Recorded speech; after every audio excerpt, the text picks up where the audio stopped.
BRS పాలనలో దేశానికి ఆదర్శంగా నిలిచిన గురుకులాలను కాంగ్రెస్ సర్కారు భ్రష్టు పట్టిస్తోంది. ఒకప్పుడు నిరుపేద చిన్నారుల బంగారు భవితకు పునాది లేపినటువంటి సంక్షేమ చదువుకు రేవంత్ సర్కారు పాతరేస్తున్నది. కేసీఆర్ హయాంలో వైభవంగా సాగిన రెసిడెన్షియల్ విద్య ఇప్పుడు సమస్యల కోరలో చిక్కుకుపోతున్నది. గురుకులాలంటే ప్రజలు భయపడి పారిపోయే పరిస్థితి తలెత్తింది. రేవంత్ గద్దెనెక్కిన తర్వాత గురుకులాల్లో ఫుడ్ పాయిజన్ ఘటనలు ఆగట్లేదు. 2 ఏళ్ల పాలనలో తెలంగాణ గురుకులాలను విషహారాలుగా అడ్డగా మార్చిండు రేవంత్ రెడ్డి. వాంకిడి నుంచి తాజాగా బాగ్లింగంపల్లి ఘటన దాకా వేలాది పిల్లల ప్రాణాలతో ప్రభుత్వం చెలగాటమాడుతోంది. ఇప్పటి వరకు ప్రభుత్వ విద్యా సంస్థలు 116 మంది ప్రాణాలు కోల్పోయారు. ఒక పక్క చిన్నారుల ప్రాణాలు బలిపెడుతూ మరోవైపు రేవంత్ రెడ్డి మాత్రం ఫుట్బాల్ మేనియాలో మునిగి తేలుతున్నారు.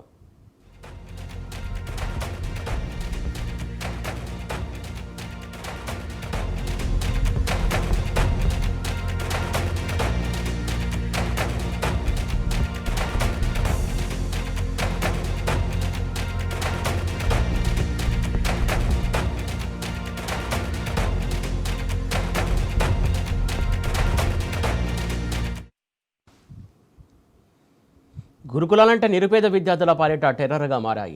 తాజాగా నగరం నడిబొడ్డున 2 గురుకులాల్లో ఒకే రోజు ఫుడ్ పాయిజన్ ఘటనలు కలకలం రేపాయి. కలుషిత ఆహారం తిని 90 మంది పిల్లలు ఆసుపత్రిలో ప్రాణాలతో పోరాడుతున్నారు. ఇటువంటి సమయంలో పాలకులు మాత్రం ఫుట్బాల్ ఆటల్లో మునిగి తేలుతున్నారు. సీఎం రేవంత్కు సోయి లేకపోయినా కనీసం ఒక్క మంత్రి కూడా చిన్నారులను పరామర్శించిన పాపాన పోలేదు. విద్యాశాఖ మంత్రిగా రేవంత్ రెడ్డి నిర్వాకం ఇదేనా అని తెలంగాణ ప్రజలు మండిపడుతున్నారు.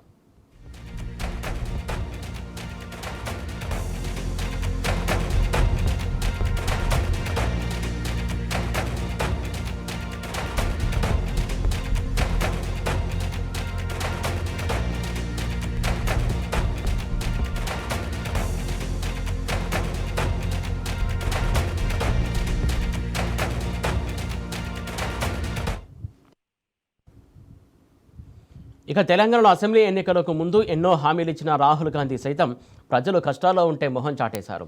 రైతుల కోసలు, విద్యార్థుల బాధలు, నిరుపేదల నిరుద్యోగుల ఆర్తనాదాలు ఎన్నడూ పట్టించుకోలేదు. ఆఖరకు గురుకుల విద్యార్థులు చౌబతుకుల్లో ఉంటే కనీసం పరామర్శించకుండా మెస్సీ మేస్త్రి ఫుట్బాల్ మ్యాచ్ చూసేందుకు వచ్చారు. కాంగ్రెస్ సర్కారు దుర్మార్గమైన వైఖరికి ఇంతకంటే పరాకాష్ట ఇంకేముంటుంది?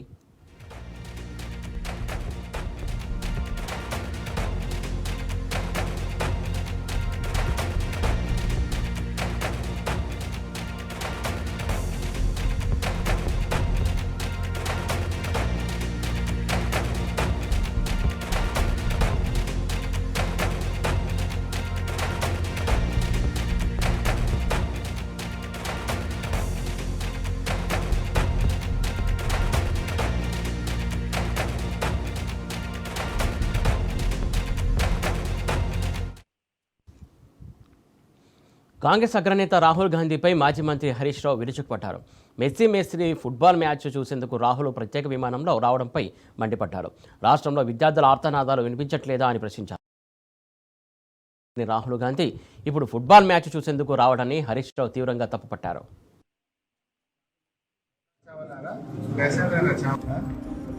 चावल मोटा चावल है, चावल अच्छा नहीं है. నైట్ అంతా నేను పెయిన్తో ఉంటారా? మరి ఎప్పుడు తీసుకొచ్చాను హాస్పిటల్? నిన్న తీసుకు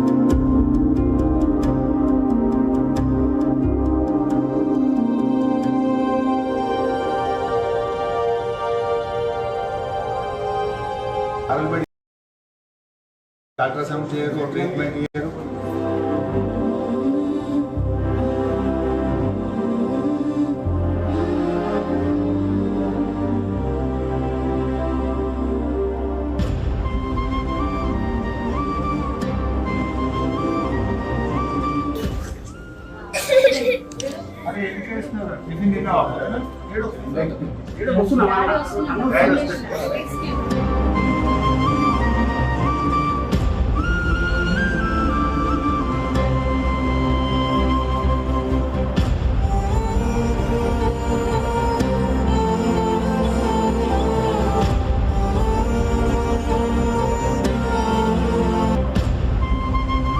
అయ్యా రాహుల్ గాంధీ గారు, రేవంత్ ఆట చూస్తావో ఏం చేస్తావో నీ ఇష్టం.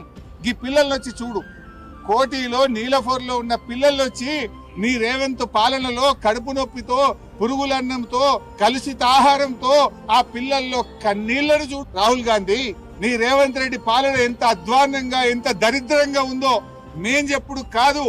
ఆ నీలోఫర్ ఆసుపత్రిలో కింగ్ కోటి ఆసుపత్రి మాట్లాడు, పిల్లలతో మాట్లాడు రాహుల్ గాంధీ. రాష్ట్రంలో రేవంత్ సర్కారు అత్యంత దుర్మార్గంగా వ్యవహరిస్తున్నదని హరీష్ రావు ఫైర్ అయ్యారు. ఇవాళ నగరంలోని పలు ఆసుపత్రిలో చిన్నారులు ప్రాణాలతో పోరాడుతుంటే సీఎం మంత్రులు మాత్రం ఫుట్బాల్ షోకుల్లో ఉన్నారని మండిపడ్డారు. నువ్వు సిఎస్ఆర్ డబ్బులతో, సింగరేణి డబ్బులతో, ప్రభుత్వ డబ్బులతో స్టేడియాలు కట్టుకునేంది, ఈ ఫుట్బాల్ షోకులు తెచ్చుకోవడం ఏంది? ఇవాళ అక్కడ కొండాపూర్ హాస్పిటల్లో పిల్లలు ఉన్నారు, అదేదో ఒక ప్రైవేట్ ఆసుపత్రుల్లో పిల్లలు ఉన్నారు, నీలోఫర్లో పిల్లలు ఉన్నారు, కోటి ఆసుపత్రిలో మంచాల మీద పిల్లలు ఉన్నారు. ఇలా హైదరాబాద్ నడిబొడ్డున, హైదరాబాద్లోనే ఈ పరిస్థితి ఉంటే ఇక జిల్లాలో ఏం పరిస్థితి ఉంది? ఇలా మంత్రులు, ముఖ్యమంత్రి అందరు హైదరాబాద్లో ఉన్నారు. ఈ పిల్లల నుంచి చూడడానికి మీకు టైం దొరకలేదా? మీకు ఎంతసేపు ఫుట్బాల్ ఆడడానికి నీ షోకులకే టైం సరిపోతలేదు, నీ కబ్జాలకు, నీ కమిషన్లకే నీకు టైం సరిపోతలేదు. పిల్లల్ని ఆడబట్టించుకుంటున్నావు నువ్వు. ఈ రోజు వరకు హైదరాబాద్లో ఆసుపత్రుల్లో పిల్లలు మంచాల మీద ఉంటే ఒక్క మంత్రి కానీ, ముఖ్యమంత్రి కానీ వచ్చి పరామర్శించాల్సిన బాధ్యత లేదా? తెలంగాణలో రేవంత్ సర్కారుకు మానవత్వం లేకుండా పోయిందన్నారు హరీష్ రావు. అసలు ఇంత దుర్మార్గమైన ప్రభుత్వాన్ని ఎక్కడా చూడలేదన్నారు. 2 గురుకులాల్లో విషాహారం తిని 90 మంది చిన్నారులు ఆసుపత్రి పాలయ్యారు అన్నారు. సీఎంకు సోయి లేకున్నా కనీసం మంత్రులు కూడా హాస్పిటల్కు వైపు కన్నెత్తి చూడట్లేదని హరీష్ రావు ఫైర్ అయ్యారు. కలుషిత ఆహారం తిని బాగ్లింగంపల్లి గురుకుల పాఠశాల పిల్లలు 90 మంది ఇలా ఆసుపత్రుల పాలైపోయింది.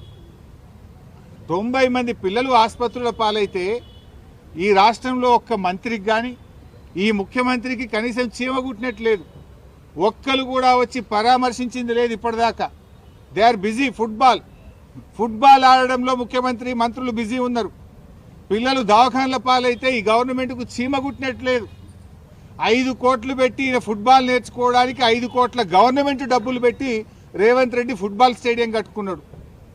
ఆయన ఎవడో మెస్సీ. ఆ మెస్సీ వస్తాడట. మెస్సీతో ఫుట్బాల్ ఆడడానికి ఈ మేస్త్రి ఫుట్బాల్ ఆడడానికి సింగరేణి పైసలు, బడా బడా కంపెనీల మీద ఒత్తిడి పెట్టి 100 కోట్ల రూపాయలు ఖర్చు పెట్టి ఈయన ఫుట్బాల్ షోకు తీర్చుకుంటుండు. మాట్లాడితే తాను గవర్నమెంట్ పాఠశాలలో చదువుకున్నానని రేవంత్ గొప్పగా చెప్పుకుంటారు. మరి సర్కారు బడుల్లో చదివిన రేవంత్ ఇప్పుడు అదే ప్రభుత్వ పాఠశాలలో పేద విద్యార్థుల ప్రాణాలతో చెలగాటమాడుతున్నాడు. ఇప్పటివరకు రేవంత్ గద్దెనెక్కిన తర్వాత 2 నెలల్లో 100కు పైగా చిన్నారులు చనిపోయారు. గురుకులాల్లో మరణ మృతంగా మోరుతున్నటువంటి రేవంత్ రెడ్డికి సోయి లేకుండా పోతుంది. గవర్నమెంట్ స్కూల్లో చదువుకున్న నేను తెలంగాణ రాష్ట్రానికి ముఖ్యమంత్రి అయినా, ఉప ముఖ్యమంత్రి గారు గవర్నమెంట్ స్కూల్లో చదువుకున్నాడు. అక్కడ పెద్దలు కేశవరావు గారు ప్రభుత్వ పాఠశాలలు చదువుకున్నాడు. ఇక్కడ ప్రొఫెసర్ కోదండరామ్ గారు కూడా ప్రభుత్వ పాఠశాలలనే చదువుకున్నాడు. నరేంద్ర మోడీ గారు కావచ్చు, నారా చంద్రబాబు నాయుడు గారు కావచ్చు, మీ రేవంత్ అన్న కావచ్చు, మేమందరం ప్రభుత్వ పాఠశాలల్లో చదువుకొనే నీ పాలనలో ఈ 2 ఏళ్లలో 116 మంది పిల్లలు చనిపోయింది.